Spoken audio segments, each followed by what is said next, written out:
নমস্কার বন্ধুরা, কেমন আছেন আপনারা? আশা করি সবাই ভালো আছেন, সুস্থ আছেন। জয়ের রান্নাবান্নাতে আপনাদের সবাইকে স্বাগত। হালকা মশলায় অল্প উপকরণে বাঙালি রান্নায় যে সমস্ত নিরামিষ রান্না রয়েছে তা মুখে দিলে মাছ মাংসেরও কথা ভুলে যেতে হয়। তেমনই এক রান্না হলো চাপড় ঘন্ট। বহু পুরনো একটি সাবেকি রান্না এই চাপড় ঘন্ট। ডাল বেটে চ্যাপ্টা আকারে ধরনের বড়াকে বলা হয় চাপড়। এই চাপড় ঘন্ট নানা রকম মরশুমি সবজি দিয়ে তৈরি করা হয়। আপনাদের যা যা সবজি ভালো লাগবে সেই সবজি দিয়ে আপনারা তৈরি করতে পারেন এই চাপড় ঘন্ট রেসিপিটা। তাহলে চলুন শুরু করি আজকের সাবেকি রান্না। আপনাদের কাছে অনুরোধ রইল পুরো ভিডিওটি দেখার জন্য, স্কিপ না করে। তাহলে চলুন প্রথমে আমি চাপড়টা তৈরি করে নিই। চাপড় মানে কি প্রথমে তো আমি বলেই দিলাম, চ্যাপ্টা ধরনের ডালের বড়া।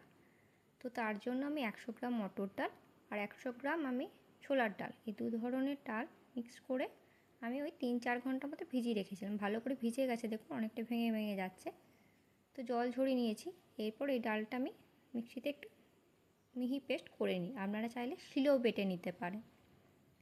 তো ডাল বাটাটা আমি বাটির মধ্যে নিয়ে নিয়েছি। এবার ডাল বাটার মধ্যে দিলাম 1/2 টেবিল স্পুন দিলাম হলুদ গুঁড়ো, 1/2 টেবিল স্পুন দিলাম লবণ।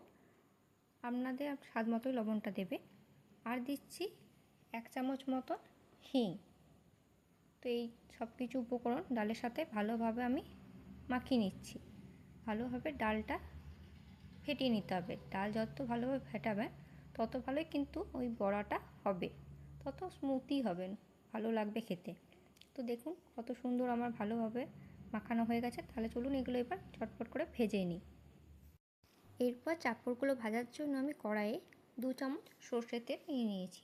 তেলটা গরম হয়ে যাওয়ার পর পুরো ডাল বাটাটা একসাথে দিয়ে নিই। কিছুটা পরিমাণ ডাল বাটার থেকে কিছুটা পরিমাণ ডাল নিয়ে নিই। এরকম ছোটো ছোটো আকারে চ্যাপ্টা আকারে কয়েকটা বড়া প্রথমে আমি ভেজে নেব। তো এগুলো দু পিঠটা ভালো করে লাল করে একটু ভেজে তারপর আমি তুলে নেব। তো দেখুন এই পিঠটা লাল করে ভাজা হয়ে গেছে। এরপর এই বড়াগুলো আমি এক এক করে তুলে নিই। তুলে নেওয়ার পর ওই তেলের মধ্যে বাকি যে ডাল বাটাটা ছিল সেই ডাল বাটাটা এরপর গোটা ডাল বাটাটা দিয়ে দিলাম। একটা বড় ধরনের চ্যাপ্টা আকারে বড়াটা হবে। আপনারা যদি বড় প্যানে করেন সেক্ষেত্রে পুরো ডালের বাটাটা একসাথে দিয়ে দিতে পারেন, তাহলে একটা চ্যাপ্টা ধরনের বড়া হবে। সেটাই যখন রান্নাতে দেবে কেটে কেটে টুকরো টুকরো করে কেটে উপর থেকে ছড়িয়ে দেবে। তো দেখুন ওই পিঠটা আমার ভালো করে লাল করে ভাজা হয়ে গেছে। এই পিঠটাও ভালো করে আমার লাল করে ভাজা হয়ে গেছে। ডালটা ভাজা হয়ে যাওয়ার পর বড়াটা এরপর আমি এটাকে তুলে নিই। চাপড় ঘন্ট রান্নাতে চাপড় তো আমার রেডি। এরপর যা যা সবজি তরকারিতে আমি দেবো সেগুলো প্রথমে বলে দিই। আমি নিয়েছি পটল, বরবটি, কাঁচা কলা, কুমড়ো, কাঁকরোল আর বেগুন।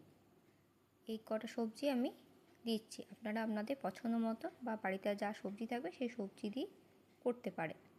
আমার বাড়িতে এই কটা সবজি ছিল, এই সবজি দিয়ে আমি চাপড় ঘন্টটা তৈরি করব। তো সব সবজিগুলো প্রথমে আমি কেটে নিয়েছি।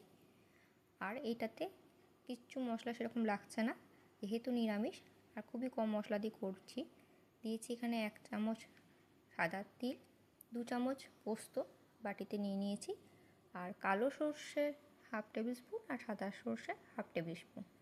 তো এগুলোর একটা মিহি পেস্ট আগে তৈরি করে নিই। আর চলুন সবজিগুলো এক এক করে এবার ভেজে ঘন্টটা তৈরি করি।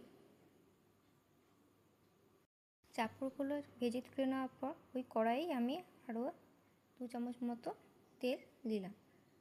তো সর্ষের তেলই দিলাম। তেলটা গরম হয়ে যাওয়ার পর প্রথমে পটল আর কাঁকরোলটা আলাদা করে প্রথমে আমি একটু ভেজে নিচ্ছি, যেহেতু এগুলো একটু নরম। আর পটলগুলো সব সবজির সাথে একসাথে দিলে ভালো লাগবে না বলে পটল আর কাঁকরোলটা একটু আলাদা করে আগে ভেজে নিচ্ছি। এটাতে হলুদ দিচ্ছি না, জাস্ট স্বাদ মতো লবণ দিয়ে একটু নাড়াচাড়া করে ওই 2-3 মিনিট মতো একটু নাড়াচাড়া করে নিচ্ছি, তাহলে কিন্তু রং ধরে যাবে তাড়াতাড়ি। তো হাই ফ্লেমে রাখিনি, লো টু মিডিয়াম আঁচেই রেখে আমি পটল আর কাঁকরোলটা ভেজে নিয়েছি। তো দেখুন লাল লাল একটু রং ধরে গেছে। আর বেশি ভাজবো না। এবার বাকি সবজিগুলোর সঙ্গে তো নাড়াঘাটা করবোই, তার জন্য হালকা রং ধরে যাওয়ার পরই পটল আর কাঁকরোলটা আমি তুলে নিলাম। পটল কাঁকরোলটা তুলে নেওয়ার পর আবারও 1 চামচ মতো সর্ষের তেল দিয়ে দিলাম। তেলটা গরম হয়ে যাওয়ার পর এরপর পাঁচফোড়ন, হাফ টেবিল স্পুন, একটা শুকনো লঙ্কা আর একটা তেজপাতা। তো এটা ফোড়নটা আমি 1 মিনিট একটু ভেজে নিই ভালো করে। ফোড়নটা ভাজা হয়ে যাওয়ার পর বাকি সবজিগুলো আমি দিয়ে দিচ্ছি। কুমড়ো, আলু আর বরবটিটা প্রথমে আমি দিয়ে প্রথমে একটু নাড়াচাড়া করে নিই। যেহেতু কুমড়ো, আলু, বরবটি এগুলো একটু সেদ্ধ হতে টাইম লাগবে, তাই এই সবজিগুলো প্রথমে দিলাম। তো দিচ্ছি স্বাদ মতো লবণ দিলাম আর হাফ টেবিল স্পুন মতো হলুদ গুঁড়ো দিলাম। দিয়ে এটা ওই 3-4 মিনিট মতন একটু ভাজা ভাজা করব। তো আলু আর বরবটি, কুমড়ো যখন একটু নরম হয়ে যাবে তখন যে বাকি আর সবজি ছিল আমার, বেগুন আর কাঁচা কলা, সেইগুলো এবার এটা তখন দিয়ে দেবো।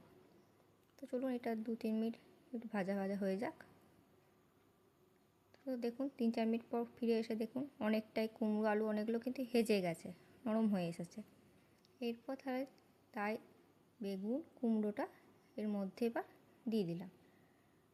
তো আর একটু স্বাদ মতন আমি মনে হচ্ছে লবণ লাগবে, বেগুন আর কুমড়ো যেহেতু কাঁচা কলা আর বেগুন যেহেতু দিলাম, তাই আর একটু স্বাদ মতন আমি লবণ দিলাম। দিয়ে এটাও একটু ওই 3-4 মিনিট মতো একটু ভাজা ভাজা করে নেব। ভালো করে ভাজা হয়ে গেছে, মাঝে আমি একটু নাড়াচাড়া করে 1 কাপ জল দিয়ে দিয়েছিলাম। তো জল দেওয়ার পরে সব সবজিগুলো ভালোভাবে সেদ্ধও হয়ে গেছে। এরপর সর্ষে পোস্ত যে মিহি পেস্ট করেছিলাম, সেই মিহি পেস্টটা এবার এর মধ্যে দিয়ে দিলাম। দিয়ে জাস্ট এটা একটু আরও 2-3 মিনিট মতো হতে দেবো, একটু ঝোলটা টেনে যায়। আর সর্ষে বাটা দিয়ে বেশি নাড়াচাড়া করব না, এটা একটু ফুটে গেলেই আমি নামিয়ে নেব।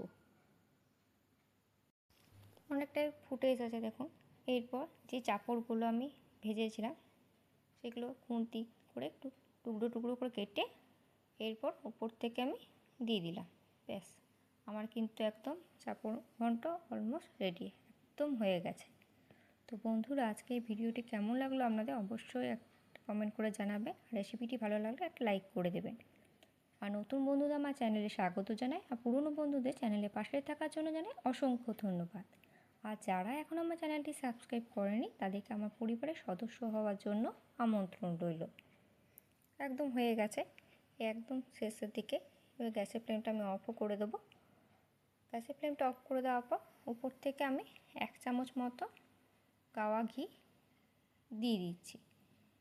তো চাঁপড় খুব ঝোল ঝোল রাখবো না, একটু ঝোল রাখবো, তাহলে বড়াটা কিন্তু টেনে যাবে, একদম শুকনো শুকনো হয়ে যাবে। এটা কিন্তু শুকনো শুকনোই খেতে ভালো লাগে, ঝোল ঝোল কিন্তু একদমই ভালো লাগে না। তো খুব কম মশলা দিয়ে এই রান্নাটা হয়ে যায়, আর খুব সহজে আপনারা তৈরি করে ফেলতে পারবেন। ঝঞ্ঝাটহীন এই রান্না আপনারা যে কোনো নিরামিষ দিনে করে খেতে পারেন। আর এই রান্নার যা স্বাদ, তাতে গরম ভাতে আর অন্য কোনো তরকারি না হলেও চলবে, দারুণ লাগে খেতে। এটা কিন্তু বিশেষত ওপার বাংলার রান্না, বহু পুরনো রান্না। আপনারা দেখলে কত সহজে তৈরি করে ফেললাম, খুব সহজে আপনারাও তৈরি করে ফেলতে পারবেন।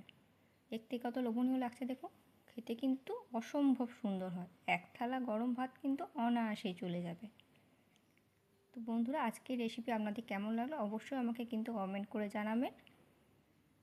আর রেসিপিটি ভালো লাগলে বা আমার চ্যানেলের সমস্ত রান্না যদি আপনাদের ভালো লেগে থাকে তাহলে চ্যানেলটি সাবস্ক্রাইব করে দেবেন।